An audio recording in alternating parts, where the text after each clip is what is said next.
چې د دې نه غټه کربلا کېدی شي چې زما ښځې وویشتې سړي خو یې وویشتې ښځې وویشتې قرآن شریفونه شهیدان خلک وایي دا تاسو ټول ناست دی وایي دی د ځانه وایي چې دوی دومره شهیدان شي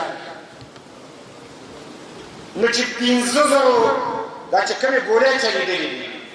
دا 50,000 ګولۍ چلېدلې دي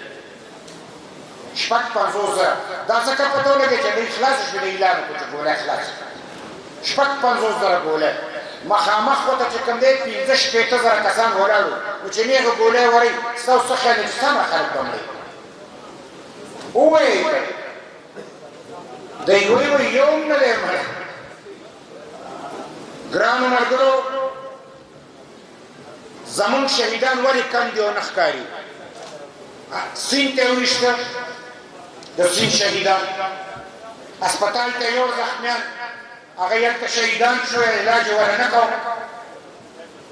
د هسپتال شهیدان او د میدان شهیدان اعلان یې وکړو چې کوم خلک شهیدان شو د شهید 50 روپۍ جرمانه او د زخمي 100 روپۍ جرمانه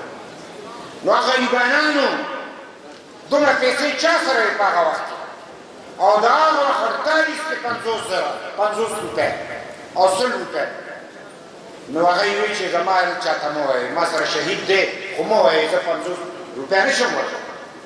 زه 100 روپۍ نشم ورکولی زما زخمیان مه ښیئ زمونږ خلکو خپل شهیدان نه دي جوړوي شهیدان یې په ټول ځکه چې د وخت فرعون نمرود جابر ظالم قیوم خان اعلان کړی چې که ما سره نورې ګولۍ وي ما ورته نورې خلاصې کړې خو ګولۍ خلاصې کړې